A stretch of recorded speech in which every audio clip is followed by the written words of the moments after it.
Hi guys, ಈ video ಬಂದು ಅಮಾವಾಸ್ಯೆ ಹಿಂದಿನ ದಿನದ್ದು. ನಾನು ಅಡುಗೆ ಮಾಡ್ತಾಯಿದ್ದೆ. ಆಗ ನಮ್ಮ ಪಾಪು ಬಂದ್ಬಿಟ್ಟು ನನ್ನ ಕೈನ ಎಳೆದ್ಬಿಟ್ಲು. ಅದು ಹಪ್ಪಳ ಕರಿತಿದ್ನಲ್ವ, ಅದರಲ್ಲಿರೋ ಎಣ್ಣೆ ಬಂದು ಅವಳ ಕೆನ್ನೆ ಮೇಲೆ ಬಿತ್ತು. ಸೊ ನೋಡಿ ಎಷ್ಟು ಬೊಬ್ಬೆ ಆಗಿದೆ ಅಂತ. ಮಕ್ಕಳನ್ನ ದಯವಿಟ್ಟು ಯಾರೂ ಅಡುಗೆ ಮಾಡುವಾಗ ಹತ್ರ ಕರ್ಕೋಬೇಡಿ. ಬಟ್ ನಾವು ಕರ್ಕೊಳೋದಿಲ್ಲ, ಬಟ್ ಅವರು ಬಂದುಬಿಡ್ತಾರೆ. ಆ ಟೈಮಲ್ಲಿ ಅಡುಗೆ ಮಾಡದಿದ್ರೂ ಪರವಾಗಿಲ್ಲ, ಸೊ ಮಕ್ಕಳನ್ನ ನೋಡ್ಕೋಬೇಕು ಅನ್ನೋದು ಒಂದು ರೀಸನ್ ಗೊತ್ತಾಯಿತು. ದಯವಿಟ್ಟು ನನಗಂತೂ ಸಖತ್ತು ಬೇಜಾರಾಯಿತು. ಅದೇನಾದ್ರು ಕಣ್ಣಿಗೆ ಬಿದ್ದಿದ್ರೆ ಎಷ್ಟು ಪ್ರಾಬ್ಲಮ್ ಆಗ್ತಿತ್ತು ಗೊತ್ತಾ. ಸದ್ಯ ದೇವ್ರ ದಯದಿಂದ ಅಂಥದ್ದೇನೂ ಆಗಿಲ್ಲ.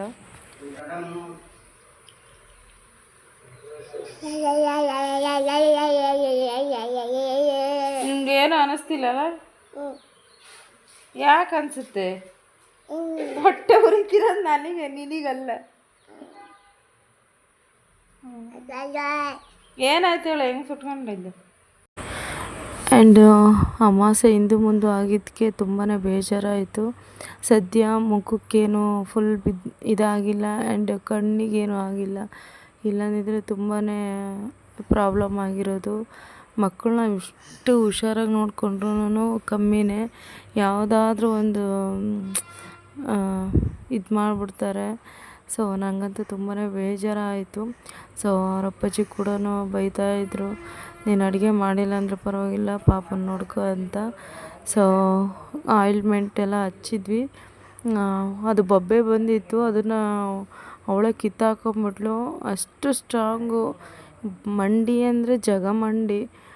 ಯಪ್ಪ, ಭಾರಿ ಸ್ಟ್ರಾಂಗ್ ಇವಳು. ಇನ್ನು ನನ್ನ ದೊಡ್ಡ ಮಗಳು ಭಾರಿ ಸ್ಮೂತ್ ಅವಳು, ಬಟ್ ಇವಳಂತೂ ಹೆವಿ ಸ್ಟ್ರಾಂಗು. ಏನಾದ್ರೂ ತಲೆ ಕೆಡಿಸ್ಕೊಳಲ್ಲ, ತಿನ್ನು ಉಣ್ಣು ಆರಾಮಾಗಿರೋ, ಆಟ ಆಡ್ಕೊಂಡು ಚೆನ್ನಾಗಿದ್ಲು. ಸೊ ನಮಗೂ ಅದೇ ಬೇಕಲ್ವ, ಮಕ್ಕಳು ಆರಾಮಾಗಿರೋದೇ ಬೇಕು. ಆ್ಯಂಡ್ ಸೊ ಆದಷ್ಟು ಮಕ್ಕಳನ್ನ ಅಡುಗೆ ಮನೇಲಿ ಬಿಟ್ಕೋಬೇಡಿ. ಸೊ ನಾವೆಷ್ಟೇ ಅಮ್ಮಂದರು ನಾವು ಹುಷಾರಾಗಿದ್ರೂ ಅವ್ರು ನಮ್ಮನ್ನು ಯಾಮಾರಿಸ್ಬಿಡ್ತಾರೆ. ಸೊ ಅದೇ ಭಯ. ಯಪ್ಪ, ಹೆಂಗಪ್ಪ ಮಕ್ಕಳನ್ನ ಬೆಳೆಸೋದು, ಸಾಕೋದು, ದೊಡ್ಡವ್ರು ಮಾಡೋದು ಅಂತ ಅನಿಸುತ್ತೆ ಈ ವಿಷಯದಲ್ಲಿ. ಸೊ ಇವಳಂತೂ ಭಾರಿ ಸಿದ್ಗಿ ಅಂದರೆ ಸಿದ್ಗಿ. ಅದನ್ನೇಳಿ ಇದನ್ನೇಳಿ ಹಗಲೆಲ್ಲ ಕಿಚನಿಗೆ ಬಾ, ಬರೀ ಟಾರ್ಚರ್ ಕೊಡ್ತಾ ಇರ್ತಾಳೆ. ಸೊ ಜಾಸ್ತಿ ಕ್ಲಿಪ್ಪಿಂಗ್ ತೊಗೊಳ್ಲಿಲ್ಲ, ಇದೊಂದು ಕ್ಲಿಪ್ಪಿಂಗ್ ತೊಗೊಂಡೆ. ಆ್ಯಂಡ್ ಇದು ನೆಕ್ಸ್ಟು ಬೆಳಿಗ್ಗೆ ಎಲ್ಲ ಆರಾಮಾಗಿ ಆಟ ಆಡ್ಕೊಂಡಿದ್ಲು. ಆ್ಯಂಡು ಅದೇನು ಬೊಬ್ಬೆ ಬಂದಿತ್ತಲ್ಲ, ಅದನ್ನು ಕಿತ್ತಾಕೊಂಡ್ಬಿಟ್ಟಿದ್ದಾಳೆ. ನಮಗೆ ಗೊತ್ತಿಲ್ಲ ಅವಳು ಕಿತ್ತಾಕೊಂಡಿರೋದು. ಸೊ ಆರಾಮಾಗಿ ಕೂತ್ಕೊಂಡಿದ್ಲು. ಆ್ಯಂಡ್ ನಾನು ಕೂಡ ಬೆಳಗ್ಗೆ ಜ್ಯೂಸ್ ಎಲ್ಲ ಮಾಡ್ಕೊಂಡು ಕುಡಿದು, ಸೊ ಮಕ್ಕಳಿಗೆ ಪಲಾವ್ ಮಾಡೋಣ ಅಂತ ಹೇಳ್ಬಿಟ್ಟು ಮಾಡ್ತಾಯಿದ್ದೀನಿ. ಇಲ್ಲಿ ಪುದೀನ, ಕೊತ್ತಂಬರಿ, ಹಸಿಮೆಣ್ಸಿನ್ಕಾಯಿ, ಶುಂಠಿ, ಬೆಳ್ಳುಳ್ಳಿ ಇಷ್ಟನ್ನ ರುಬ್ಕೊಳ್ತೀನಿ. ಅದಾದಮೇಲೆ ನೋಡಿ ಲಾಲೆ ಅಳ್ತಾ ಇದ್ದಾಳೆ, ಏನಾದರೂ ಒಂದು ಇದು ಮಾಡ್ತಾ ಇರ್ತಾಳೆ. ಸೊ ಈ ಕಡೆ ಇಲ್ಲಿ ಅಮ್ಮ ಮೆಣಸಿನ ಪುಡಿ ಮತ್ತು ಸಜ್ಜೆ, ರೊಟ್ಟಿಗೆ ಸಜ್ಜೆ ಮಾಡೋದಕ್ಕೆ ಎಲ್ಲ ಕ್ಲೀನ್ ಮಾಡ್ತಾಯಿದ್ದೆ. ಇಲ್ಲಿ ನಾನು ತಿಂಡಿಗೆ ರೆಡಿ ಮಾಡ್ತಾಯಿದ್ದೀನಿ. ಸೊ ಅವಳನ್ನ ಯಾರಾದರೂ ಒಬ್ಬರು ನೋಡ್ಕೊಳಕ್ಕೆ ಒಬ್ರು ಇರಲೇಬೇಕಿಲ್ಲ ಅಂದರೆ ಏನಾದರೂ ಒಂದು ಮಾಡ್ತಾಯಿರ್ತಾಳೆ. ಸೊ ಇಲ್ಲಿ ಮಸಾಲ ರುಬ್ಬಿಟ್ಟಿದ್ದೀನಿ. ಆ್ಯಂಡ್ ಆಲ್ಮೋಸ್ಟ್ ನಾನು ಹಳೆ ಲಾಗಲ್ಲೆಲ್ಲ ಪಲಾವು ಮತ್ತು ಟೊಮೊಟೊ ಬಾತ್ ಎಲ್ಲ ಮಾಡೋದನ್ನು ರೆಸಿಪಿ ತೋರಿಸಿದ್ದೀನಿ. ಆ್ಯಂಡ್ ಕ್ವಿಕ್ಕಾಗಿ ಇಲ್ಲಿ ನೋಡ್ಕೊಳ್ಳಿ. ಆ್ಯಂಡ್ ನಾನಿಲ್ಲಿ ಎಣ್ಣೆ, ಈರುಳ್ಳಿ ಹಾಕ್ಬಿಟ್ಟು ಚೆನ್ನಾಗಿ ಬಾಡಿಸ್ಕೊಳ್ತಾ ಇದ್ದೀನಿ. ಅದಾದಮೇಲೆ ಇದಕ್ಕೆ ಟೊಮೊಟೊ, ರುಬ್ಬಿರೋ ಅಂಥ ಪೇಸ್ಟು ಅದನ್ನೆಲ್ಲ ಹಾಕ್ಬಿಟ್ಟು ಚೆನ್ನಾಗಿ ಫ್ರೈ ಮಾಡಿ, ತರಕಾರಿ ಎಲ್ಲ ಹಾಕಿ, ಅಕ್ಕಿ ಎಲ್ಲ ಹಾಕಿ, ನೀರು ಎಷ್ಟು ಬೇಕೋ ಅಷ್ಟನ್ನ ಹಾಕಿ 2 ವಿಸಿಲ್ ಹೊಡ್ಸಿದ್ರೆ ಪಲಾವ್ ಕೂಡ ರೆಡಿ. ಸಿಂಪಲಾಗಿರುತ್ತೆ. ನಾನು ಮಸಾಲೆ ಎಲ್ಲ ಜಾಸ್ತಿ ಈ ಚಕ್ಕೆ ಮಸಾಲೆ ಅದು ಇದು ಆಳ ಮುಳ ಹಾಕ್ತಾರಲ್ವ, ಅದನ್ನೆಲ್ಲ ಏನೂ ಎಂಥದ್ದು ಹಾಕೋದಿಲ್ಲ. ಸೊ ಜಸ್ಟ್ ಇಷ್ಟೇ ಹಾಕೋದು. ಅದ್ರ ಜೊತೆ ನಾನು ಸ್ವಲ್ಪ ಮೆಂತ್ಯ ಸೊಪ್ಪು ಹಾಕಿದ್ದೀನಿ. ಸೊ ರೈಸ್ ಐಟಮ್ಗೆಲ್ಲ ಮೆಂತ್ಯ ಸೊಪ್ಪು ಹಾಕಿದರೆ ತುಂಬ ಚೆನ್ನಾಗಿರುತ್ತೆ ಫ್ಲೇವರ್ ಕೂಡ. ಆ್ಯಂಡ್ ಇದನ್ನು ಚೆನ್ನಾಗಿ ಫ್ರೈ ಮಾಡ್ತಾಯಿದ್ದೀನಿ. ಅದಾದಮೇಲೆ ಸ್ವಲ್ಪ ಅರಿಶಿನ ಪುಡಿ ಹಾಕಿ ಚೆನ್ನಾಗಿ ಸ್ವಲ್ಪ ಬಾಡಿಸಾದ್ಮೇಲೆ ಇದಕ್ಕೆ ನಾನು ಮಸಾಲೆ ರುಬ್ಬಿರೋ ಅಂಥದ್ದು ಹಾಕ್ಬಿಟ್ಟು ಚೆನ್ನಾಗಿ ಫ್ರೈ ಮಾಡ್ತಾಯಿದ್ದೀನಿ. ಇದಕ್ಕೆ ನಾವು ಎಷ್ಟು ಫ್ರೈ ಮಾಡ್ತೀವೋ ಅದು ಎಣ್ಣೆ ಎಲ್ಲ ಮೇಲೆ ಬರಬೇಕು. ಅಲ್ಲಿಗಂಟ ನಾವು ಚೆನ್ನಾಗಿ ಫ್ರೈ ಮಾಡಿದರೆ ಟೊಮೊಟೊ ಬಾತ್ ಆಗಲಿ, ಪಲಾವ್ ಆಗಲಿ ಟೇಸ್ಟ್ ಚೆನ್ನಾಗಿರುತ್ತೆ. ಆ್ಯಂಡ್ ರುಚಿ ಕೂಡ. ಸೊ ಈಗ ತರಕಾರಿ ಹಾಕ್ಬಿಟ್ಟು ಸ್ವಲ್ಪ ಅಕ್ಕಿ ಹಾಕ್ಬಿಟ್ಟು ಎಷ್ಟು ಬೇಕೋ ಅಷ್ಟು ನೀರು ಹಾಕಿ ಇಟ್ಬಿಟ್ರೆ ಪಲಾವ್ ಕೂಡ ರೆಡಿ.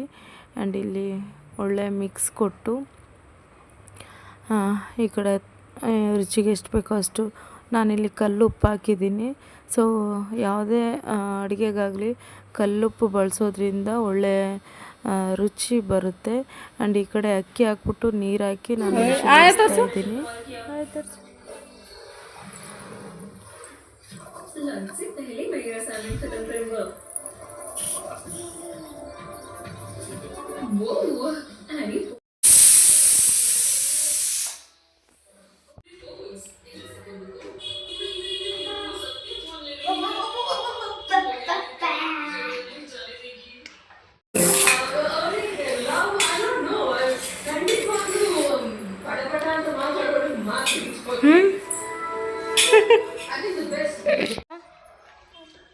ಪಾಪು ಚೆನ್ನಾಯ್ತಾ?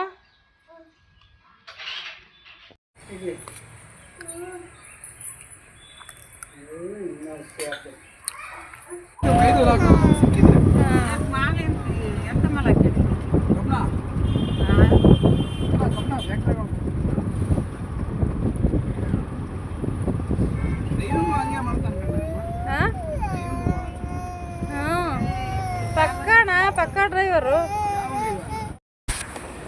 ಆ್ಯಂಡ್ ನಾವಿಲ್ಲಿ ಸಂಜೆ ದಿನಸಿ ಬೇಕಿತ್ತು, ಸ್ವಲ್ಪ ಹಬ್ಬದ ರೇಷನ್ನು. ಸೊ ತಗೊಂಡು ಬರೋಣ ಅಂತ ಹೇಳ್ಬಿಟ್ಟು ನಾನು ಅಮ್ಮ ಬಂದಿದ್ವಿ. ಸೊ ತುಂಬ ರಶ್ ಇತ್ತು, ತುಂಬ ಜನ ಇದ್ದರು. ಸೊ ಇಲ್ಲೊಂದು ಕಡೆ ಫ್ರೀ ಇತ್ತು, ಆಲ್ಮೋಸ್ಟು ಜನ ಕಮ್ಮಿ ಆಗಿದ್ದರು. ಸೊ ನಾವು ನೈಟ್ ಹೋಗಿದ್ದಲ್ವ, ಸೊ ತುಂಬ ಜನ ಇದ್ದರು. ಆ್ಯಂಡ್ ಹಬ್ಬ ಅಲ್ವಾ, ನಾಳೆ ಬೆಳಗ್ಗೆ ಆದರೆ ಹಬ್ಬ.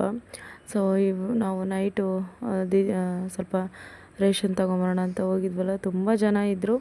ಬಟ್ ಇಲ್ಲಿ ಅಷ್ಟು ಜನ ಇರಲಿಲ್ಲ, ತೊಗೊಂಡು ನಾವು ಮನೆಗೆ ಬಂದ್ವಿ. ಆ್ಯಂಡ್ ನಮ್ಮ ಮಾವ ಕೂಡ ಬಂದಿದ್ದರು. ಸೊ ನಾನು ವೀಡಿಯೋ ಮಾಡಿದ ತಕ್ಷಣವೇ ಅವ್ರು ಹಂಗೆ ಸ್ಟ್ರಂಗ್ ಆಗಿಬಿಡ್ತಾರೆ. ಸುಮ್ಮನೆ ಹಾಗೆ ಒಂದು ಕ್ಲಿಪ್ಪಿಂಗ್ ತೊಗೊಂಡೆ. ಆ್ಯಂಡ್ ರೇಷನ್ ಎಲ್ಲ ತೊಗೊಂಡು ಬಂದ್ವಿ. ಸೊ ಈಗ ಊಟ ಮಾಡಿ ಮಲಗಬೇಕು. ಆ್ಯಂಡ್ ಪಾಪಗೂ ಸ್ವಲ್ಪ ಆಯಿಂಟ್ಮೆಂಟ್ ಹಚ್ಬಿಟ್ಟು ಅವಳಿಗೂ ಸ್ವಲ್ಪ ಊಟ ಮಾಡಿಸಿ ಮಲಗಿಸಿದ್ದೀನಿ. ಆ್ಯಂಡ್ ಇವತ್ತಿನ ವಿಡಿಯೋ ನಿಮ್ಗೆ ಇಷ್ಟ ಆಗಿದೆ ಅಂತ ಅಂದ್ಕೊಳ್ತೀನಿ. ಇಷ್ಟ ಆದರೆ ಸಪೋರ್ಟ್ ಮಾಡಿ ಆ್ಯಂಡ್ ಲೈಕ್ ಮಾಡಿ. ಮತ್ತು ನಾಳೆ ಯುಗಾದಿ ಹಬ್ಬದ ವ್ಲಾಗ್ನ ನಿಮ್ಮ ಹತ್ರ ಶೇರ್ ಮಾಡ್ಕೊಳ್ತೀನಿ. ಆ್ಯಂಡ್ ಇಷ್ಟೇ ಇವತ್ತಿನ ವಿಡಿಯೋ, ಇಷ್ಟೇ. ಬರಲಾ, bye, take care, lots of love, thanks for watching.